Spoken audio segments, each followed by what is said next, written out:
Hello Avengers, it's me, Svenny McG, and as the title no doubt told you already, I got an Xbox Series X. I did get this secondhand. I didn't pay insane scalper prices. I knew who the seller was. Got an awesome deal with it. You can see some of the details of that in my recent pickups video. The focus of today's video, of course, will be unboxing, so please like and subscribe, and let's go ahead and check it out. Now, up until I got this console myself, I had never seen an Xbox Series X. All I have seen is a Series S, both in action and in retail stores. I'd seen the occasional S on a shelf. I've just never seen an X. And my nephew has a Series S, so I've been able to play it, try it out, see what it's all about. And that's what you're seeing here in some of these images. This is his console. It is an absolute fantastic system if you're going to be playing digital games or subscribing to Game Pass. Myself, I do have discs for a lot of backwards compatible games on the Xbox, so that was a big factor for me in getting a disc system, and so that's why I waited until I found this console here. Now, as mentioned, I did get this console secondhand, so you'll see there is a little bit of a ding in the bottom corner of this box, but you know what? I will sleep at night knowing that that's there. That's okay. So on the bottom end here, you just have some of that legal jargon. On the one side here, you showcase the Series X and showing it's a 1 terabyte. The other side of the box here shows some of the specs, including things like 4K gaming up at 120 frames per second, up to 8K HDR, uses the Xbox Velocity architecture, 1 terabyte solid state drive, variable refresh rate, and a 4K Blu-ray player. Master Chief here on the back, and it shows power your dreams. And again, just repeating some of those same details, pick up Game Pass, play, have fun. Top of the box again showing what's inside. So let's get inside. All right, apologies for the handheld mode here, but lifting the lid here, drum roll. There is the top of the styrofoam, and below, Shazam! We have Power Your Dreams. There is our Series X console. As I mentioned before, this is a used system here, so this may not be the way it looks when you get it brand new, but for better or for worse, this is how it's supposed to come packaged. And again, thanks to Ty who sold this for me for putting it back. So we have this quick start card here. We're going to show the getting started. You have all your outputs there. We'll take a look at that. You can get the Microsoft app, and again, just some starter here, like getting your cards ready, getting your batteries ready. Power your dreams. That's beautiful.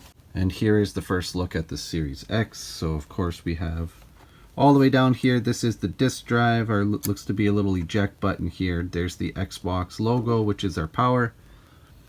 Down here at the bottom for syncing, and we have a controller port on the front. Now commonly you do see this console vertical in that kind of monolithic style, but I just wanted to show here the bottom has this rubberized plate on here to keep it from slipping. Also note on the bottom here, it does say Xbox. Hello from Seattle. The top of course has that kind of green inlet, but there is the fan through there blowing out. Now for the sake of my framing here, I'm going to show you this from the side view. And this is likely how I'm actually going to stack my Xbox in my display stand on its horizontal. Now the disc tray will go at the top because on the bottom I actually do have 4 rubber pads here to keep it stationary and again keep it from slipping. It says Xbox on the top there. And again, when rotating it around, you have that power input, HDMI out. We have a LAN Ethernet connection here. Again, we have 2 USB ports on the back. And here's where you're going to put in those storage expansions, those SSD solid state drives. Currently, Microsoft through Seagate offers a 1 terabyte and a 2 terabyte solution in order to expand on the 1 terabyte currently within the console. And now with the console removed, I'm going to show here, this is the top part, just this part of the box here, lifting it up. The power supply is inside the unit, so again we have one of these type of connections. We've basically seen this on all the PlayStation consoles and on the original Xbox console. The unit comes with a high-speed HDMI cable able to push out 4K. If you go back and use an old standard HDMI cable, you won't be pushing the console at its limit. Over on the other side here, of course we have the controller. Oh, it's already blinking through.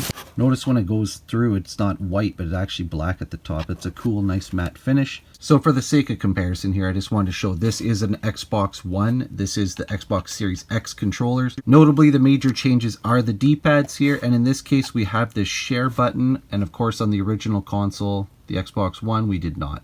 Most of the rest of it is pretty much laid out the same. This is an original Xbox One controller here, so you'll see it's basically just a sleek finish to it. Note on this one here, this is the white edition. It doesn't have the share button, but it is a little bit newer. And the other changes you see, if it's coming across here, this actually has like a textured feel to it, if you can see all those little dots all over it. And on the series controller, again, you can see all those little dots for gripping here, but note that you also have them here on your triggers as well. Check it out inside that Series X controller battery port there. It also says, "Hello from Seattle." The final thing I'd like to note with these new controllers is, compared to their predecessor, this is using USB micro, but the new guys are all using USB-C. So they are adapting that common standard that everyone seems to be moving to in the industry with USB-C. So that is nice to see. It's nice to see. Looks sharp, feels great. Can't wait to play. And finally, here is some product and regulatory guide, limited warranty, etc. I'm sure you've all read it, and yeah, sure, I'm gonna do it too. Now my lighting here is a little weird, so please forgive me. But as you can see, the Xbox Series X is all set up. I went ahead and forego the actual setup. It does use the Microsoft app. I understand you can go without using the app, but I did use the app. I already had the Xbox app on my phone, and in doing so, I was able to enter the things like Wi-Fi, connect it to the internet that way, and it was a pretty seamless process. As you can see, it's just going to run an update right now, and then we're going to be playing some games. So make sure you stick around. We'll be doing a lot more exploring of this guy and a bunch more retro stuff coming up. Thanks for watching today, and if you enjoyed the video, please consider liking and subscribing. It always helps grow my channel. Until I see you guys again soon, please take care. Be good to each other. Bye now.